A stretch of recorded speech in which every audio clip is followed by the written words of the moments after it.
la suscripción a Netflix, a Apple, apuntan a que uno esté conectado la mayor parte del tiempo posible. Digo, esto es a tener en cuenta, no porque uno sea víctima pasiva, digamos, de lo que propone el gran otro social, sino por los efectos subjetivos que esto tiene, que es algo fuertemente inducido, porque se mueven millones de dólares, de lo que sea, se mueve un gran capital en la captación de la atención, con lo cual todas las aplicaciones tienen inversiones millonarias para ubicar cómo captar la atención de los usuarios. Esto sabemos en Netflix, por ejemplo, desde que empezó a estar. Esto son datos que se manejan, o sea, se sabe que una persona después de determinada persona después del cuarto capítulo o a las 3 de la mañana o cuando termina el cuarto, quinto capítulo, apaga la serie. Entonces hay gente trabajando para ver cómo hacer que vea un capítulo más. Y esta estructura se repite en todas las aplicaciones. Esto de que cambia la estructura de la atención, digamos, la atención es uno de los, bueno, yo vengo de la psiquiatría, la atención es uno de los ítems que uno clásicamente y antiguamente, podemos decir, evalúa en un paciente psiquiátrico. Y lo que podemos decir hoy día es que cambia lo que es la estructura de la atención, ¿sí? Con esto del valor de la velocidad o de lo instantáneo, la atención se sabe que dura cada vez menos y aún menos si no hay un elemento visual en juego. Sabemos que los jóvenes y los niños tienen dificultad en mantener la atención, digamos, esto es algo de la vida cotidiana, cuando uno habla con un joven, que el joven en general no se apura, dice, bueno, dale, ¿a dónde querés ir? ¿No? Y sobre todo esto, ¿no? Si no hay un elemento visual. La atención, lo que es más frecuente hoy día, sobre todo en los jóvenes y en los niños, es que se trata de estímulos breves, fugaces y simplificados. Esto tiene un nombre que es la atención parcial constante, o sea, esto es de lo cotidiano, la imposibilidad de concentrarse de manera fija en una sola cosa. Esto obviamente se dan cuenta que está muy ligado a un cuadro que está muy expandido, muy de moda, que es el síndrome de déficit de atención. Esto tiene que ver con esta expansión ilimitada de lo que se llama la hipertextualidad virtual o pasando a la acción, lo que es la multitarea, el multitasking, que es hacer varias cosas a la vez. Pero ahora vamos a ver cómo en cada una de estas cosas lo que hay que tener como brújula es que todas estas cosas, digamos que quizás justamente lo complicado es que está imbrincado el uso, los beneficios, muy imbrincado con la adicción, ¿sí? Digamos, no es quizá como uno puede pensar, por ejemplo, bueno, con la heroína, que la persona tiene su vida, qué sé yo, y en algún momento consume. Acá lo característico es que aquello mismo que uno usa, productivamente inclusive, es lo que provoca la adicción. Hay como un campo más indiferenciado, podríamos decir. Por otro lado, bueno, hablando de intereses en juego, sabemos que el trastorno de déficit de atención con hiperactividad o sin es un gran beneficio para todo lo que es la industria farmacológica, ¿no? Sabemos que esto no es casualidad, porque hay una permanente oferta de innovaciones que permiten hacer varias tareas a la misma vez, la cuestión de lo que se llama surfear en las redes, lo que es las páginas de lecturas rápidas, las distracciones, bueno, todo esto tiene la finalidad de captar lo que se llama el mercado de la atención. Entonces, acá se da esta paradoja en la cual lo que es un logro, porque en las empresas alguien que realiza esto que se llama multitasking, que es la multiacción, de manera exitosa, es un mérito, digamos, es algo reconocido que una persona puede contestar mails a la vez que contestar un llamado telefónico y a la vez que está ordenando algo en su casa, ¿sí? Entonces, esta es la paradoja con la que nos confrontamos en la práctica con este tipo de situaciones, en las cuales estas conquistas, que son logros a nivel de lo que se llama, lo que sería la producción, tienen consecuencias que se expresan como síntomas, ¿sí? En este punto volvemos a la idea psicológica de síntoma, que es algo que hace objeción a cierto camino lineal, ¿sí? Esto, digamos, en lo cotidiano uno lo ve, que personas que quizás son muy exitosas en una empresa con 800.000 actividades paralelas, de repente empiezan a tener un síntoma. Bueno, respecto a esto, obviamente se darán cuenta que hay como un continuo, digamos, no hay una línea de separación tajante, sino que un continuo con lo que es una conducta adictiva. ¿Cómo se pone en juego la cuestión de las adicciones con esto de las tecnologías actuales, digamos?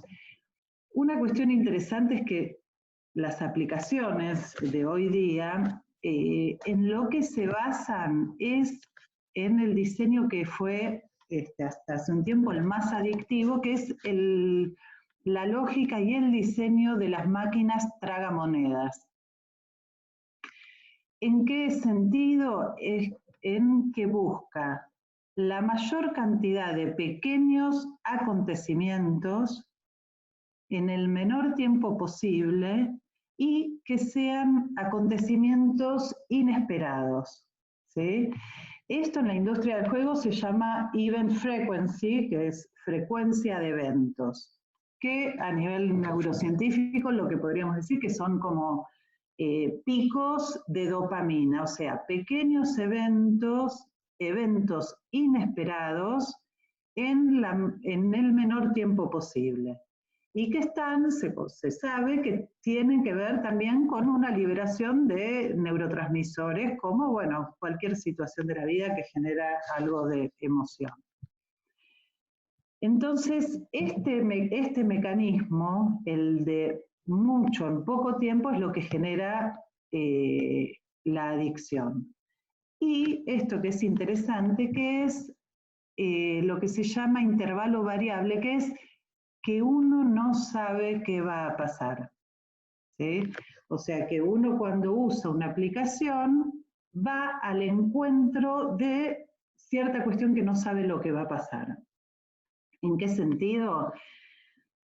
Digamos, esta lógica de la máquina tragamonedas trasladada a las aplicaciones actuales, ¿en qué lo vemos? En la cantidad de likes, en ver que uno se puede fijar cuánta gente vio lo que uno publicó, cuánta gente le puso un corazoncito, cuánta gente le puso el dedo para abajo, el dedo para arriba. O sea, esta especie de aceptación, que tiene algo de ilusorio, quizá como toda aceptación, pero bueno, habría que ver si acá no es un poco más, genera adicción, genera esta cuestión de querer permanentemente ver si se sumó un like, si no se sumó, si se restó, etc. Lo cual acá, digamos, no lo voy a desarrollar ahora, pero quizá se puede desprender una pregunta interesante, que es en estas condiciones, ¿cuál es el estatuto del otro, ¿no? Del otro con mayúscula? En esta, digamos, en este trasfondo donde uno se confronta con estos pequeños eventos permanentes. Esta cuestión, digamos, esto, si bien lo paradigmático es los jóvenes, los adolescentes, los niños, esto, como les decía antes, la cuestión es que los individuos son como los gestores de su propia adicción, ¿sí? Porque cada uno, digamos, así como sea incluso con juegos más clásicos, tipo la ruleta, ir al casino, o las drogas, etcétera, es como que hay un campo donde uno ubica que lo peligroso, lo que uno tiene que evitar está en determinado lugar o en determinada situación. Hoy día lo que nos confrontamos es que cada uno gestiona su propia adicción y esa adicción está en el mismo lugar, en el mismo momento en el cual está la vida cotidiana e incluso la actividad productiva de cada uno. De hecho, bueno, esto, lo que nos está pasando ahora, digamos, estamos usando una herramienta para algo, digamos, laboral, pero esta misma herramienta es la que genera adicción, ¿sí?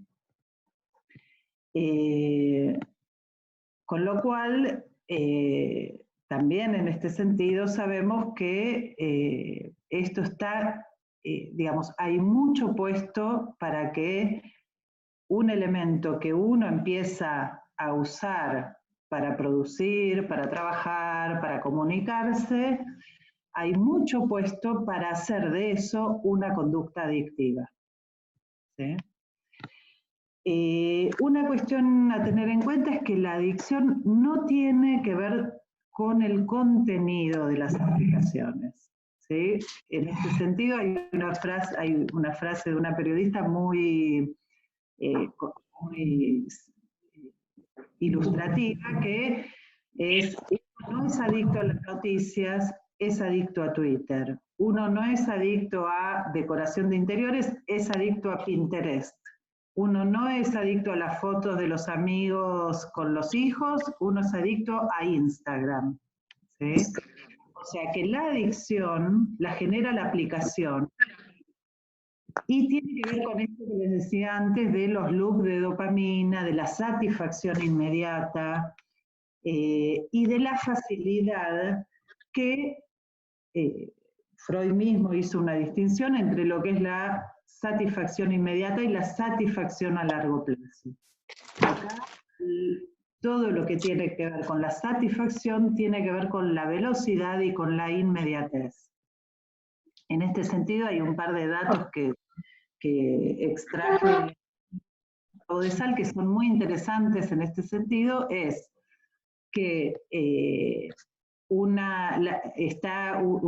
Lauren Brichter es la que inventó el mecanismo de pull to refresh, que es lo que uno hace en el celular cuando baja, digamos, el mover con el dedito, y ubican eso, en ese acto, todo este concentrado de elementos adictivos que les decía antes.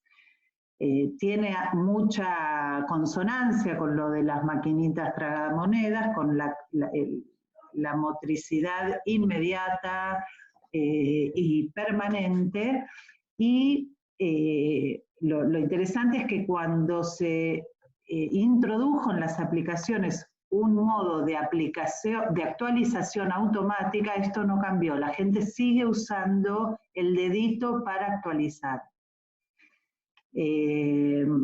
Y una cuestión que ubican, que esto es muy interesante si en algún momento vemos en algún encuentro en la cuestión de la repetición, que lo que ubica como mecanismo adictivo es la posibilidad de decepción.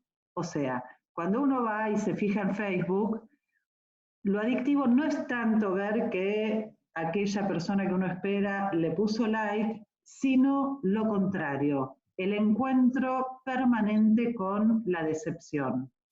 ¿Sí? Esto quizás es un tema interesante para desarrollar en algún otro momento.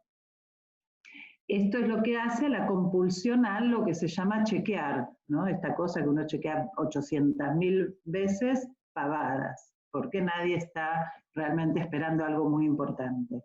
Pero en eso está la sensación de que si uno no chequea permanentemente se va a perder algo fundamental. Esto no es racional porque sabemos que las cosas fundamentales quizá pasan por otro lado, pero hay esta sensación y de hecho yo creo que si uno hace una encuesta de si uno puede estar un día sin comer, uno dice, sí, bueno, con esfuerzo sí, un día sin ver a los padres, bueno, sí, un día sin ver a amigos, sí. Ahora, si a uno le dicen un día sin el smart, a muchos hoy día se les complica, se nos complicaría mucho, ¿no? En ese sentido vemos que la maquinita, un smartphone, no, esta imprescindible,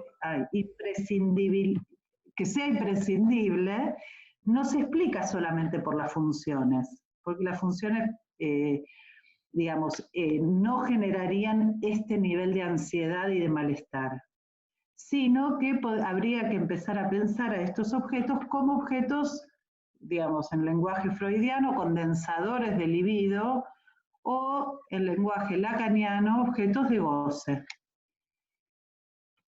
De hecho, por ejemplo, las personas que son adictas a las tecnologías, para referirse al uso, a la voluntad de limitar el uso, lo llaman destete, wean off, en inglés, que es destete.